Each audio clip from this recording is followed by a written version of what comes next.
Hi everyone, welcome and thank you for joining us today. My name is Jean, the Digital Event Coordinator at Connecting Up and TechSoup New Zealand. We are part of the Info Exchange Group, a not-for-profit social enterprise that tackles the biggest social challenges by creating use of technology. So for those who haven't attended a webinar with us before, Connecting Up and TechSoup New Zealand facilitate a training calendar of online webinars, workshops, boot camps, and webcons to help social sector upskills in all digital areas. So please check out our training menus on our website for more events coming up. Today, I'm very excited to welcome you to join Why Endpoint Security with Kieran Kirk and Greg Edwards. Kieran Kirk is a security expert with over 20 years experience in IT and security, supporting organizations in both public and private sectors. He has been with Kaspersky just over 7 years and is currently pre-sales manager for ANZ. He is passionate about simplifying complicated matters, helping customers find the best fit purpose solutions for their needs, and ensuring partners are armed with a solid understanding of the advanced security solutions Kaspersky brings to the market. Based in Sydney, in his spare time, Kieran is a keen cook and enjoys building things from repurposed materials. And his latest project is being a 100-liter planter box for his balcony. We have another speaker today, Greg Edwards from Business Development Manager in Data. He comes from a telecommunications background with several years cyber experience. Having been in sales for over 30 years, he has developed a skill set that he's happy to apply and share to help you make the right decisions. A round golf off and a few beers with mice is one of his favorite pastimes. All right, before we begin, we'll start a bit of housekeeping. All lines are muted, so if you have any technical issues, please type it into the question box and I'll be here to assist you. If you have any questions during the sessions, please also type it into the question box and we'll get them answered by the end of the webinar. We really encourage you to ask as many questions as possible. There's no silly questions. And all the questions will not be appear to the entire group. If you're on Wi-Fi connections and have multiple programs open, this can sometimes affect the quality of the webinar, so please try to close all the programs for the best experience. Please note that the webinar is being recorded. A link of the recording and the slide decks will be sent to you in 1 to 2 business days. Finally, I would like to remind you there's a short survey at the end of the webinar. So please help us to complete in order to have an even better experience in the future. All right, enough for me. I'll now pass on to Kieran and Gray for today's wonderful sections. Thank you. Thank you, Jean. Firstly, before we begin, it is the 11th of the 11th today, which is Remembrance Day. So I just want to put our thoughts out there for those that have fallen and take a moment throughout the day just to have a think about those families that were affected. And welcome everybody, and thank you for connecting up, for having Kieran and I here today. We're quite excited. I'm Greg Edwards, as per the introduction, here with my colleague Kieran Cook. How are you today, Kieran? I am very well, thank you, Greg. That's the only way to be on a Thursday. Today, Kieran and I will be talking about Endpoint. Now, I don't want you to get too concerned that it's not a technical presentation at all. If anything, today's presentation is more around awareness of Endpoint, the importance of why you should be looking at your endpoint, the options to consider when looking at endpoint security as well. And throughout the slide deck, we'll also be looking at an example of a breach. So we'll also highlight potentially what the consequences could be if your organization was breached. Now, I do want to sort of let you know that in February 2020, Kieran and I will be presenting again, and that particular session in February, we'll do a little bit more of a deeper dive into Endpoint, where we will look at the functionality, the capabilities, And then we'll also have a look at a few of the recommendations of what you should be considering, and it'll be focused around non-for-profit. So we'll be looking at the industry that you're in, and we'll make some recommendations. So please do keep an eye out in February when Kieran and I come on, because we'd love to have you back. Throughout the actual presentation in which we're going to do today, we're actually going to ask 3 polling questions. Now, I just want to let you know that these particular polling questions are actually information that Kieran and I are going to gather, so that in February when we do present, we're actually going to formulate a presentation that's relevant for you. We want to make sure that you get some value out of it as well. So throughout this particular presentation, we will be asking for you to participate, so please do so. And as Jean has mentioned, we have set aside a question and answers segment at the end of the presentation. So please write down all your questions in the chat box and we'll address them at the end of the slide deck. So before we begin and move forward into the actual slide deck, let's start with our first polling question. So I'm going to ask Jean to actually put that up on the screen, and let you have a choose of the answer that you like. No worries, it's on. Excellent. Can you see the screen? Yeah. I can't, but if you can. No worries. Okay. You try to click on the attendance view. So the question is, what do you like in a webinar? So A is a little humor, B is a technical insights, and C is the sales tips. That's right. Great. We forgot to add all of the above there. That's right. It's all for the relevant audience. Yeah, so there's 89% voted. Excellent. Okay, that's great. Thank you, and we really appreciate your assistance there. So let's jump into actually the few slides that we have for you today. Now, naturally, Kaspersky is an endpoint security vendor. So we're actually going to just give a little bit about who we are. So what I might do is I might just throw over to Kieran, and if he can just give us a few points around Kaspersky. Sure. So have you got the first slide up there? Yes, I can see the slide here. Can you see it? Okay. Well, this is a user user problem. Can you see the slide there, Kieran? Yeah. I've done a beauty. So Kieran, another way to see the slides is you go to the attendance view. Yeah. Good. Sorry about that. All right. So yeah, thank you for that, Greg. So a little bit about Kaspersky.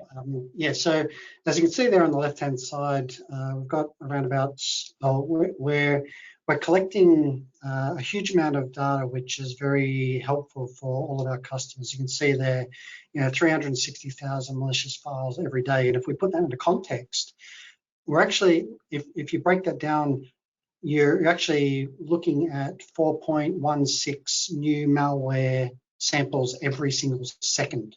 So I think that's a pretty significant number, and it's a number that we've been collecting for quite a while now. And you'll see the contrast there between the top one and the bottom one, where we've collected over the course of years 25 million unique malicious objects. And I guess the difference there between those two is because the unique malicious objects is a little bit different to malicious files, because the malicious files can be iterations of the same malicious object over time, right? So, they can be rehashed and reformulated so that they're trying to avoid detection by malicious software.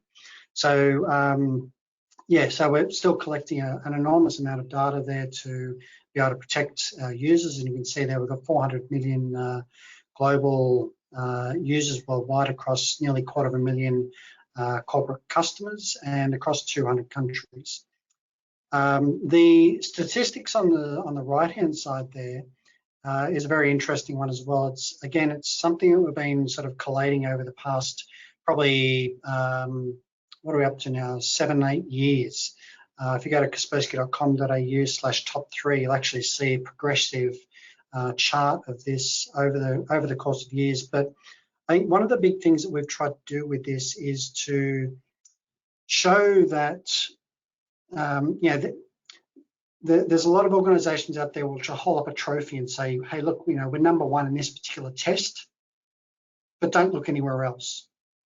What Kaspersky have done is we've actually said, okay, look, we recognise that there's biases, there's sponsorships, there's methodologies which are going to favour one technology over another. So given all of those different sort of elements that can go into affecting the outcomes of different tests, we've said, let's expose ourselves to as many as we possibly can. And by virtue of that, we're not going to come #1 in every single test, right? Because it's software, because it's testing methodologies, as I was saying before. However, we are going to show that we're consistently in that top range of at least the top 3%, top 3 sort of results. And you can see there we've achieved 81% of those top 3 results. So the thing that we're trying to show with this, rather than just saying, look, we're #1 in this particular test, is a consistency of results and a consistency of effectiveness for our customer base. Yeah, that's right. And if I can highlight that Kaspersky has been around for 30 odd years, so it's not as though we're a fly-by-night organisation. Globally, we've been around for quite a while, and these accolades actually show the type of resource research and development that we actually put in.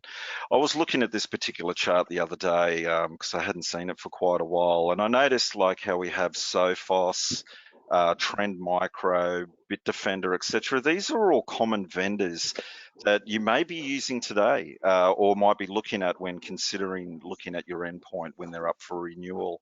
Now, the reason probably why some of these particular partners have smaller bubbles is probably due to the limitation of their offering. And I'm not trying to sort of have a go at them at all, but some of them might be just cloud providers and not offering, say, for example, an on-premise solution or a hybrid solution, whether that be a mixture of on-prem and cloud. So Kaspersky have quite a large offering of services, and hence when we participate within these independent tests, we actually come out on top. So as Kieran mentioned, this just gives you an idea of where everybody sits.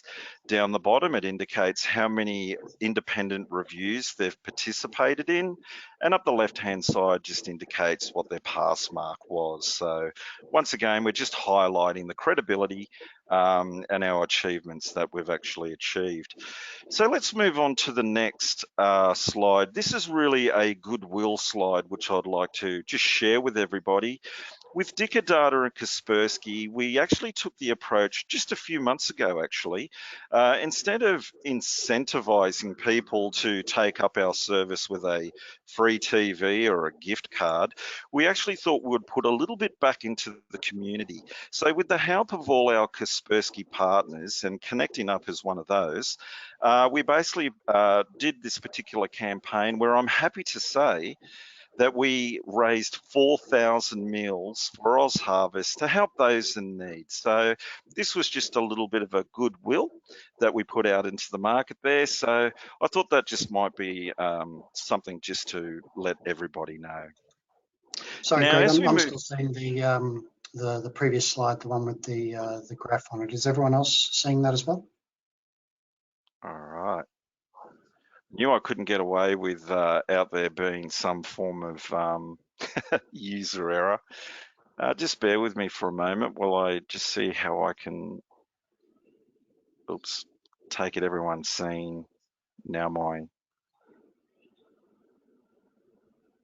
right. I'm going to ask, I've lost the panel. Jean, are you able to assist me here? Yeah. So, sorry, did you say you want to I'm trying go back to look to the for the, slides or? okay, so we're trying to go to the next slide. I'm not sure what, I'm seeing the Kaspersky where we just spoke about the awards. And I just want to go into the third slide where it shows the Oz Harvest. Okay, so now we are seeing the slides with the chart. Yeah, so we So need to be on the next slide. you want to move to the next slide, isn't it? Yeah, that's correct. My apologies, So, no everybody. worries. I'm a So the best specialist in is to, security, not webinar. yeah, of course, that's normal. And Yeah, so you go to sharing, you stop the sharing screen, and then you okay. click it again. Sometimes it's just that. I've actually You will, I've lost the actual. Actually, I know what I've done. because sometimes the big panels is hidden somewhere if you close Yeah, it. that's what So I've done. yeah, yeah. So basically, it's down there in the bar. I do. I see that bar there. Yeah. This is an embarrassing moment for me. All Nice. right. Now we can So chat. yeah, that's right. Another way is you just cross everything and then you just join us again with the same link. Yeah.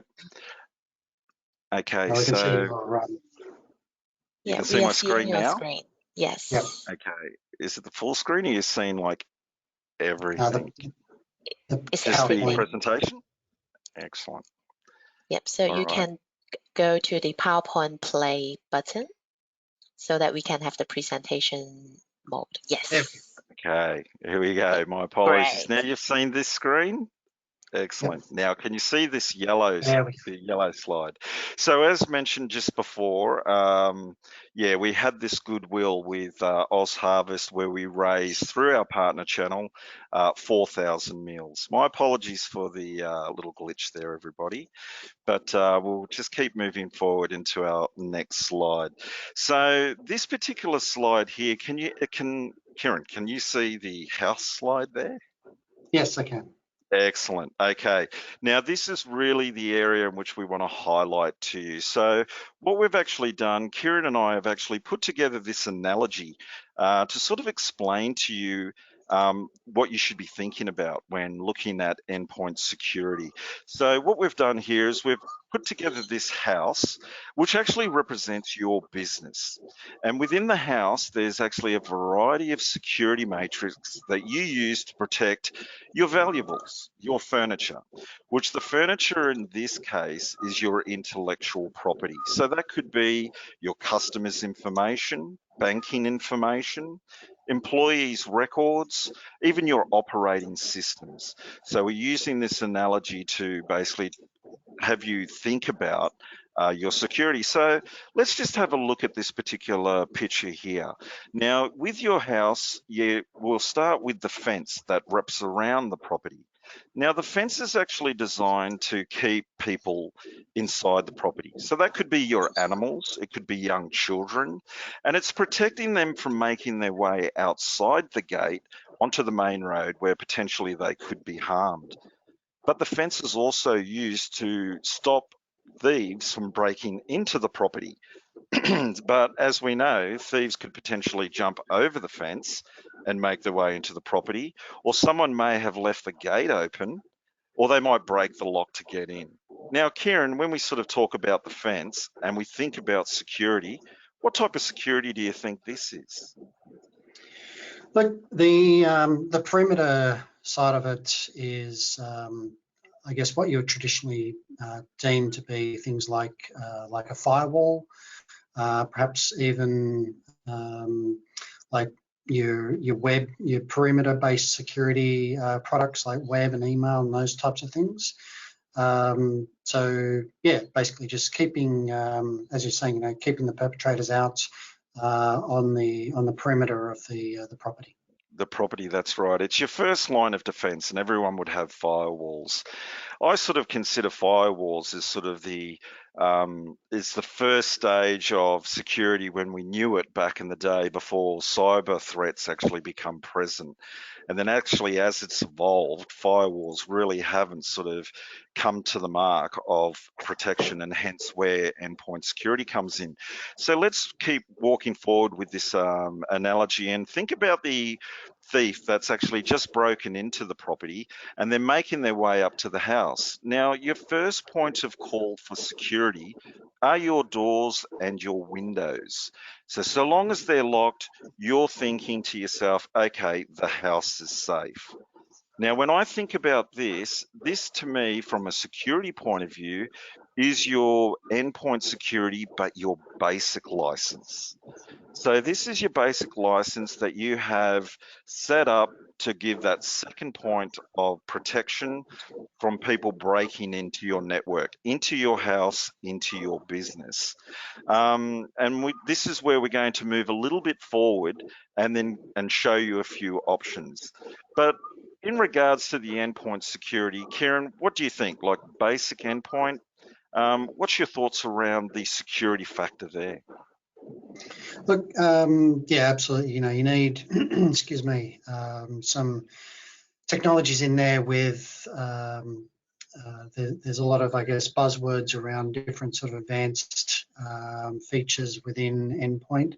And I should actually go back just quickly to the fence analogy around the firewall and just reiterate there that firewalls are still absolutely, you know, a very solid part of any sort of security posture of an organization. So we shouldn't discount firewalls. They are still very necessary. But as Greg was saying, you know, they're very much a first line of defense, and it's very easy sometimes just to leave the fence open. When you get to the endpoint security, yeah, you need things in there like, you know, a lot of the technologies being used these days are machine learning, they're behavioral analysis, exploit prevention, basically anything to lower what we call the attack surface of an endpoint, like a laptop or a desktop. And when I say attack surface, I'm talking about the different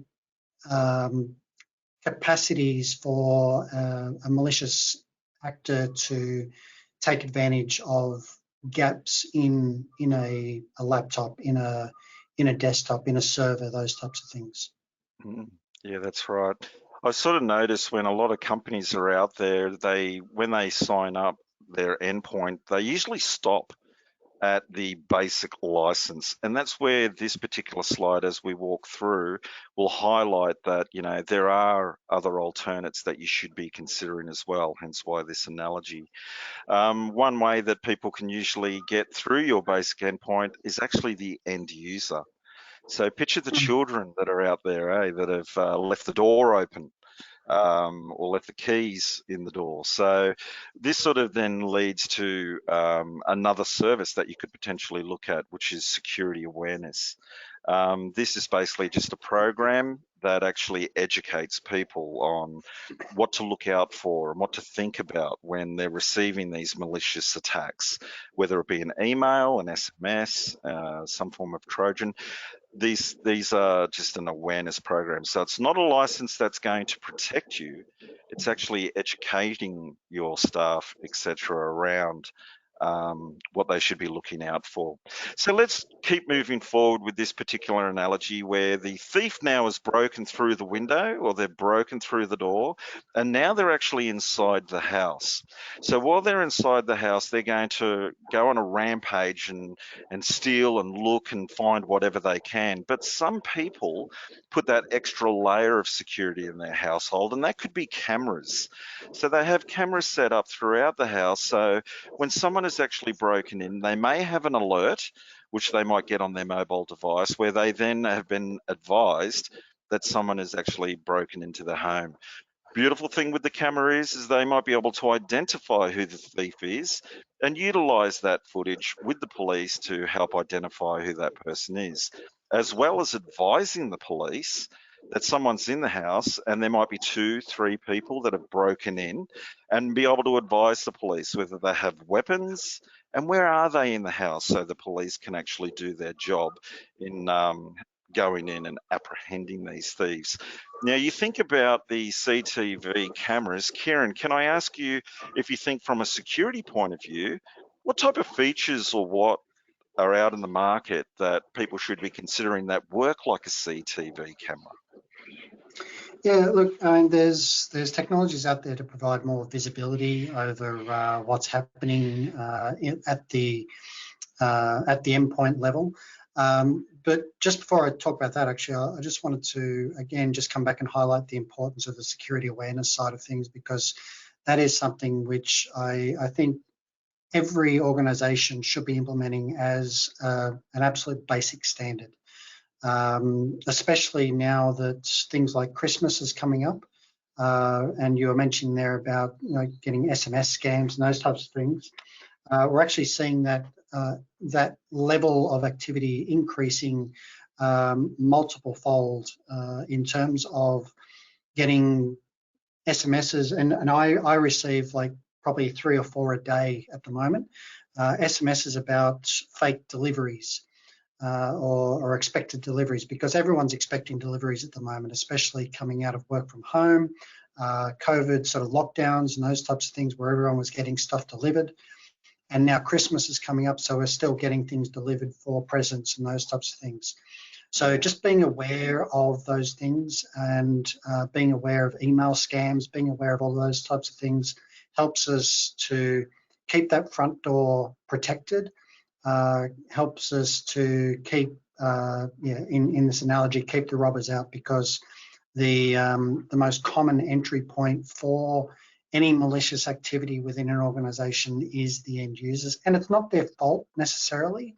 It's just that they might have clicked on a very, very well-crafted email, a clever SMS that came in at an opportune time that happened to coincide with some other activity that they're already involved in. So having that awareness, having an increased level of awareness is a very, very important thing to have in place.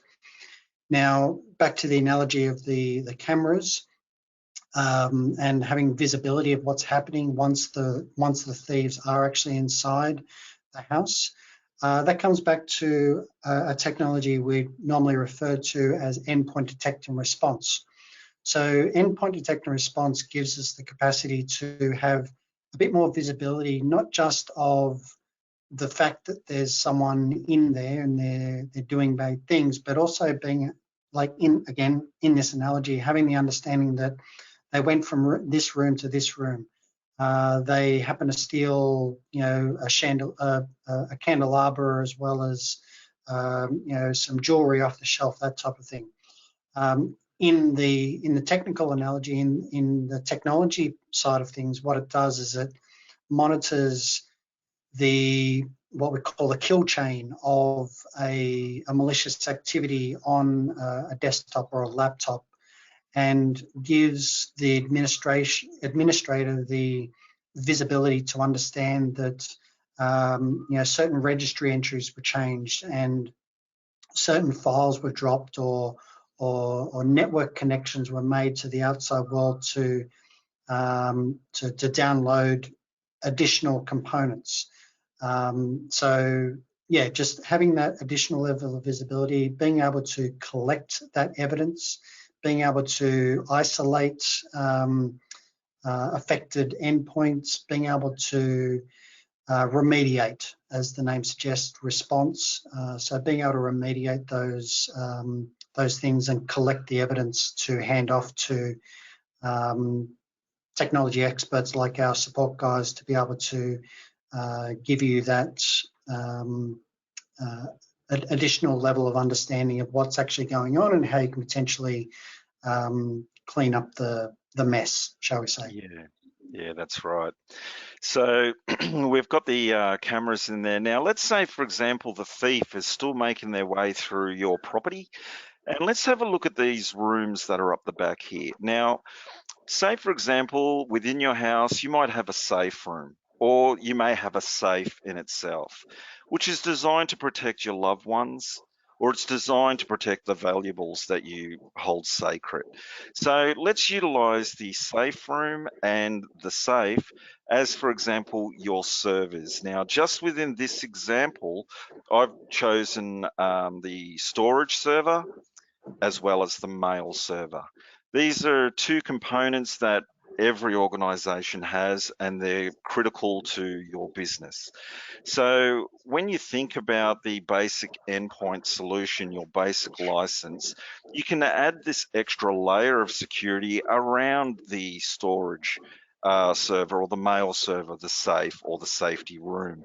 And it's just additional functionality. So though that the thief might be in the house, they mightn't be able to get into the safe or to the safety room.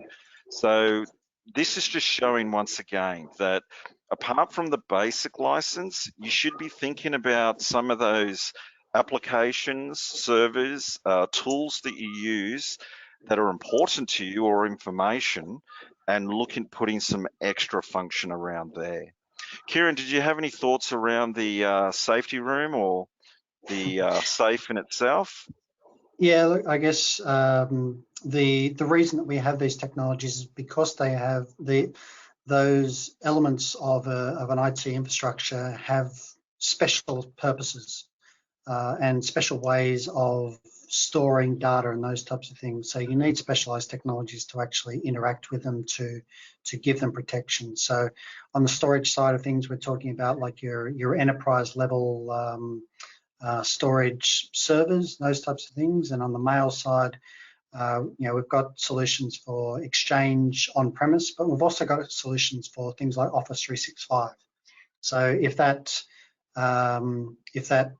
safe room happens to be in the garage or in the back shed, for example, in this analogy, or in the cloud, then we've got capacity around that as well. Yeah, that's right. That's where Kieran is keeping his planter box, the 110 litre. In that safety room. So there's a few examples there. Now, not to forget, we have a car in the driveway, which represents mobility.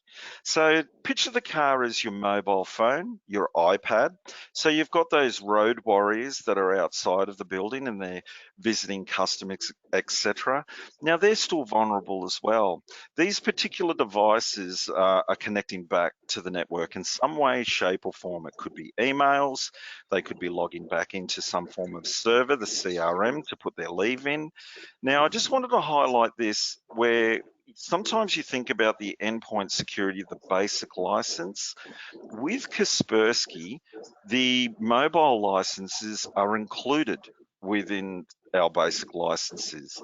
Some vendors that are out there may not include mobile protection. That might be then a third party or an additional license that you would need to put in some form of security layer around that mobile fleet.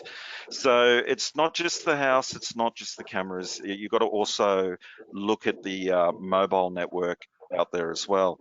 So this particular analogy that we've just walked through here, the moral of the story is that when you're looking at your security, think about the fence, think about the doors and the windows, think about the cameras, and think about the storage rooms as well as the car. So look at your business in this analogy, and then basically through the consultative approach of talking to the specialists, which you could talk to Connecting Up, I'm sure their team will help assist you identify areas of concern, and Kieran and I would be more than happy to also assist in those conversations as well. We just want you to be thinking about that there's a lot of options out there, and we've only just touched on a few. There are a lot of other services that we have available that are quite unique and niche in particular areas, and we're not going through that today because we just wanted to give you the thought of don't stop at the basic endpoint. Make sure you have a look at the rest of the business and see what's important and how you can further secure that. Kieran, did you have anything further you'd like to add to that particular slide? Yeah, I just wanted to add a little gravitas to the mobile protection side of things that you're talking about, because we just this morning actually, I think it's in the Daily Telegraph, we've got an article in there talking about the importance of mobile security. Again, coming back to what I was talking about before about getting phishing spam and those types of things. But given the fact that your mobile devices are mobile representations there of an individual, right? So you got your credit cards on there, you've got all of your personal data on there, and in a business environment, you've got all your business data on there as well, so emails and those types of things. So you need to have those protected just as much as the endpoints, if not actually more. So because Android devices especially are particularly vulnerable. And whilst iOS devices have some limitations in terms of what security vendors are allowed to do on them, it actually doesn't take away from the fact that they are actually vulnerable as well.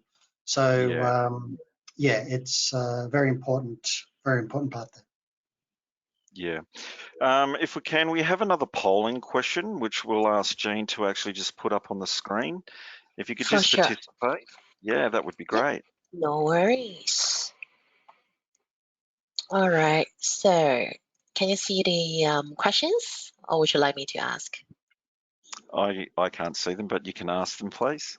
No worries. So, how confident do you think your staff would be avoid a phishing attack? So, A is good, B is average, and C is sad. So you can start to do the vote.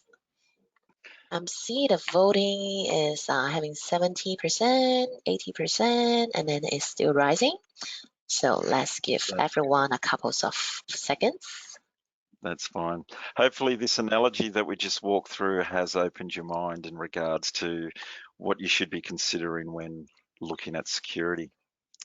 No worries. Okay. So that And particular then, poll, do you sorry, want Jane. me to share the results, or you Let's want to do go that. ahead?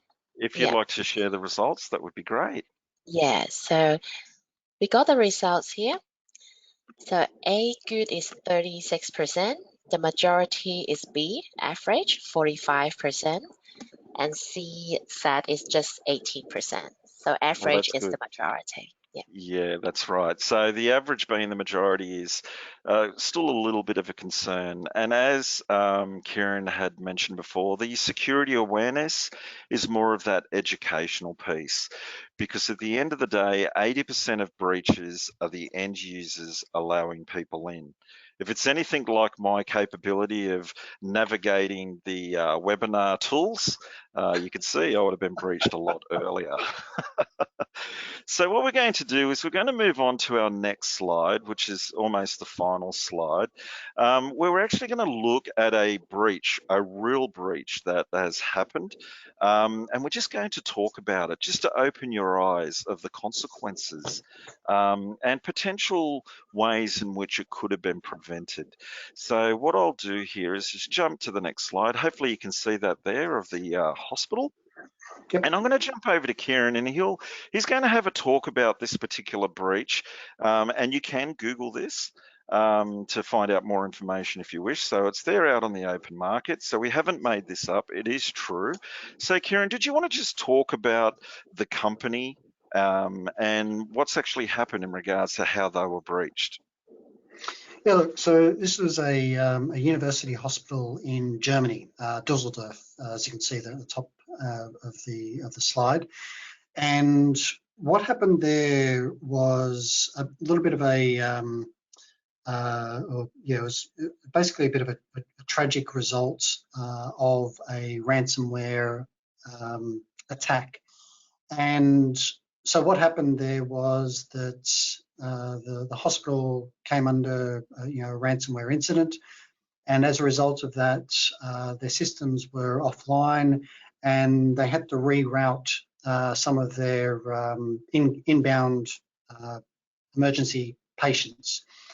So in that time, unfortunately, there was one patient who was being transported to the hospital for a surgical procedure, and it was an emergency surgical procedure, and unfortunately she had to be rerouted. I think it was 25 minutes to a different hospital or a nearby hospital.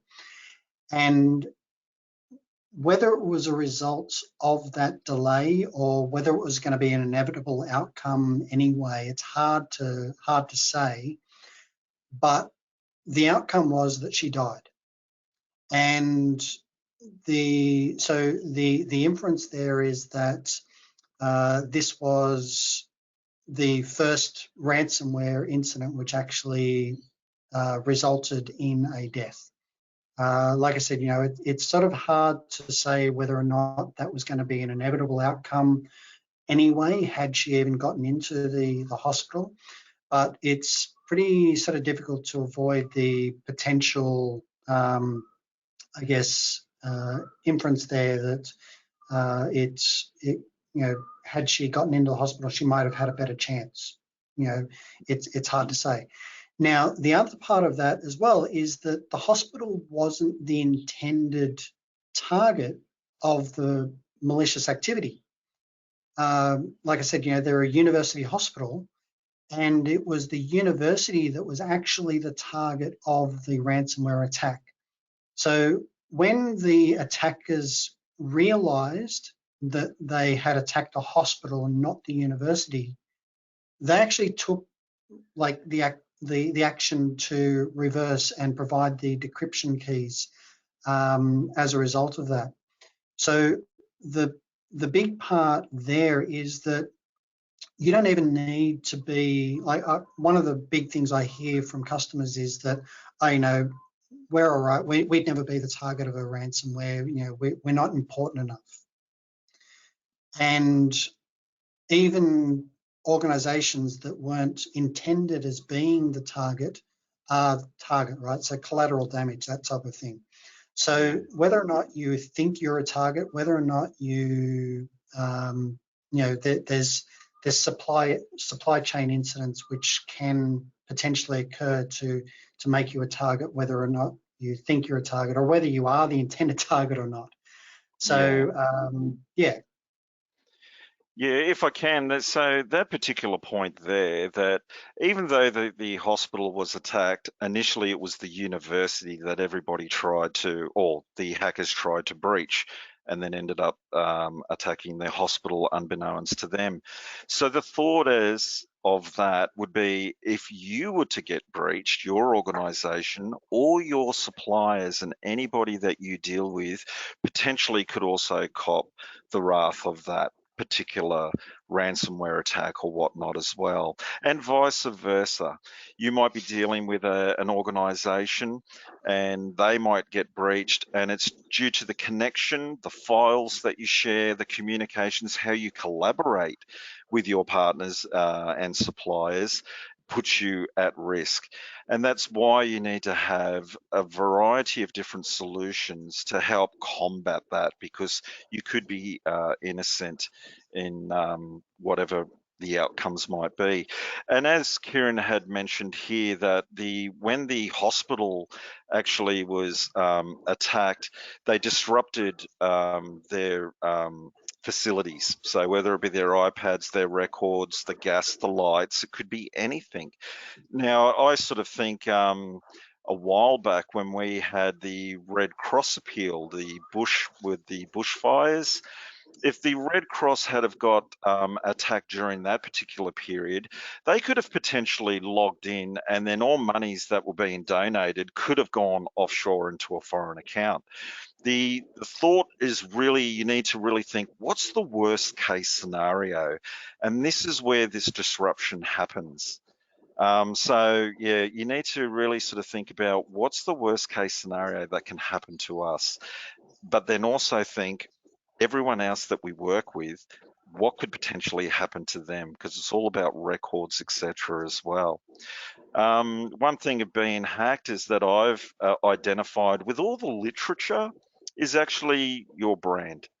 So if you are breached and there is a disruption, look, that's unfortunate, and you have to work with that. But the brand, your company brand being tarnished, being out there in the market and everybody knowing, your donations and your supporter groups, etc., might be a little bit more hesitant in dealing with you. So don't put yourself in that position.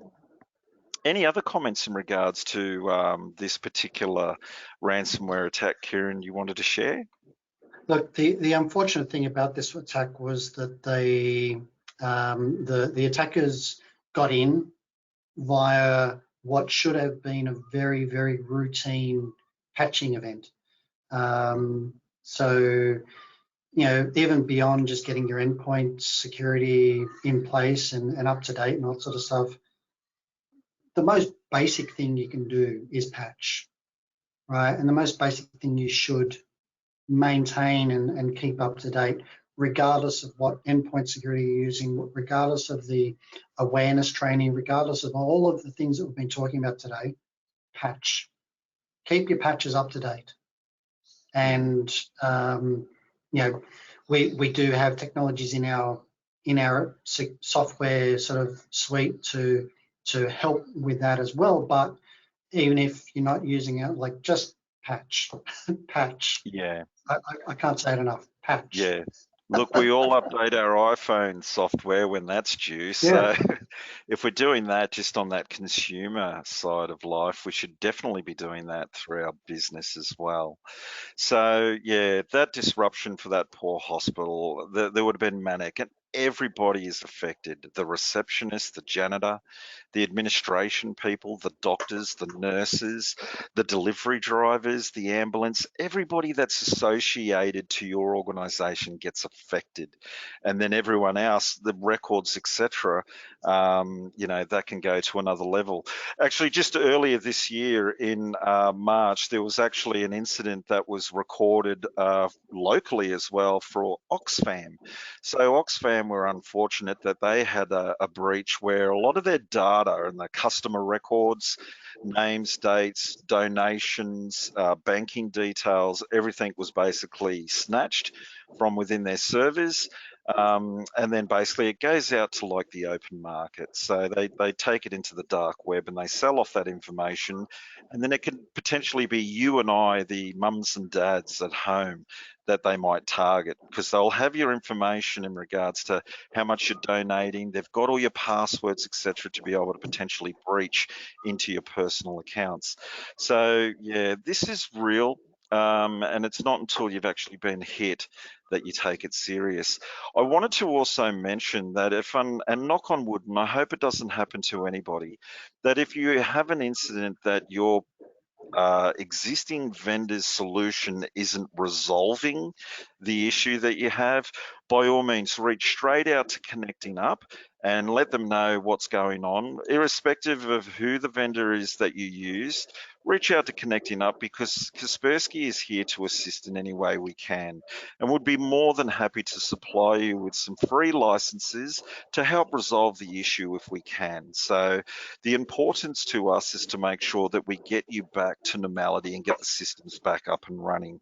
We want to stop any form of disruption to your productivity, etc. So don't forget that if anything should happen like that, you can reach out, because we're always here to help. Any other comments, Kieran, that you'd like to make?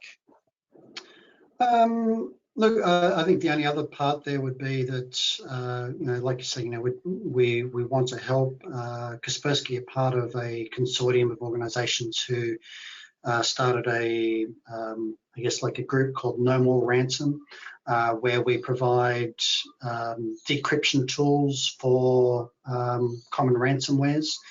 And we can't provide decryption tools for every ransomware, because some of them just haven't been decrypted yet. But yeah, the ones where we can provide a decryption tool, they're available for public sort of consumption. So we do have the capacity to help there.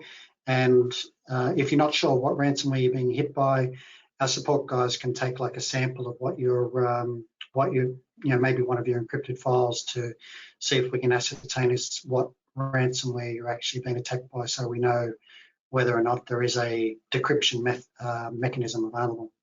Yeah, exactly right. So yeah, by all means, please reach out. If you'd like to trial any of our services, when talking to the reps from Connecting Up, we do have trials in which you can have an example with, and then see what it can identify to understand whether you should be considering it more seriously.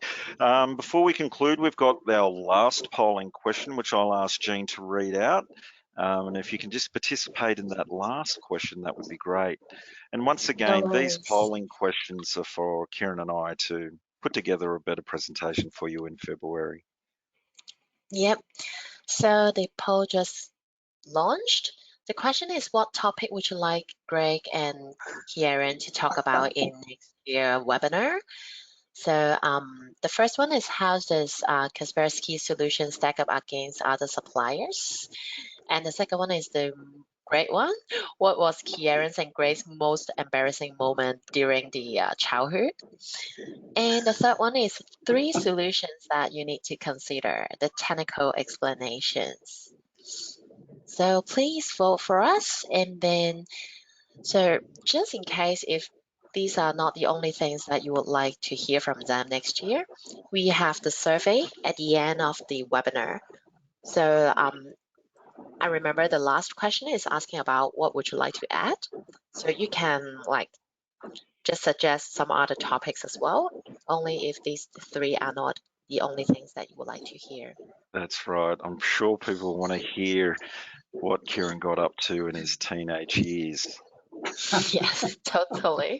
It would be. And then Okay. we got the results. I would like to share the results. All right. So I guess everyone see the screen. So 100% is going to the second one. No, the third one. So that's the 3 solutions you need to consider, the technical explanations. So I hope these give Gray and Kieran some ideas for the next Yeah. topic. Yes. Thank you very much, everybody, for participating in that. And as Jean mentioned, if there's any additional information you'd like to see in February when Kieran and I come back, please let us know. So that concludes basically our presentation, just highlighting once again the various options you should be considering when looking at basic endpoint. And there's no harm in asking questions and looking around to see what else you can do to secure your environment. As well as we just covered what a real example looks like. So the disruption, the brand being tarnished, etc., to your organisations, we've covered that as well. So now we're going to open up for question and answers. By all means, in the chat box, please feel free to ask a question, and I'll definitely applaud those who can ask the most trickiest questions to see if they can stump Kieran and see how good his 20-year tenure in security really is. Yeah. So let's just give everybody a minute. Thanks for that, Greg. No worries, mate. No worries. So everyone's just like Gray just said. So time to challenge them. So let's ask them some questions. You can just put it into the question box or chat box, whatever is convenient to you. All right. I guess the presentation is very clear and informative. That's why they need some time to think about some questions. That's okay. That's fine. I know what it's like being also a member of the audience. But if there's any questions that are coming through. That's one here. So Angela is asking, we are about to switch to 365, and there seems to be a lot of security included. For example, Microsoft Business Premium. So what other security do we need to consider? That's it's a good one. So the Office 365, as you say, comes with some inbuilt native security, and I guess the thing you've got to consider there is, and not to downplay their efforts, but Microsoft, they're a productivity software company. They're an operating system software company, and their foray into security has been relatively recent, whereas players like Kaspersky have been in the game, dedicated and concentrated on the game for 23, 24 now years.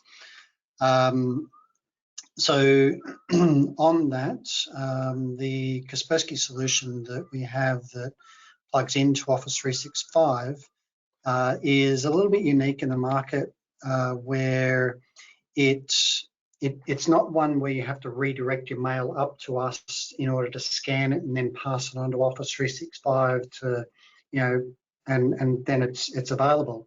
What we do is we actually allow you to scan it within Office 365, so at the similar level where Microsoft has it, but Within that, we also provide the ability for you to scan your Exchange Online, your SharePoint Online, your OneDrive, and your Teams traffic as well.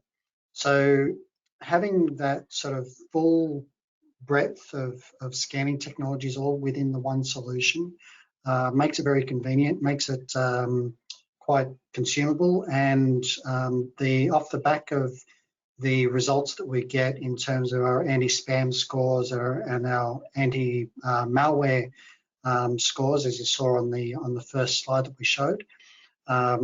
Yeah, I think you would find that the effectiveness of the Kaspersky technologies over and above other technologies should certainly be something to be considered. Yeah, and if I can just elaborate further on that, with Office 365 and Microsoft, it is a basic security suite that comes with Office 365. You must remember that that's a collaboration tool. So it's people communicating, and that's where our tool just complements. But yes, Microsoft do have a premium security. I think at that point there is if you look at the additional license that you can get with Microsoft, have a look at the cost as well. And then when you look at our particular solution, it's all bundled into one.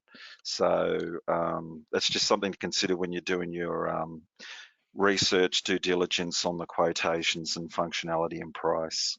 Any other questions? Thank you for the question. Yeah. All right. Angela just responded, great, thanks. Thanks for the responses. All right.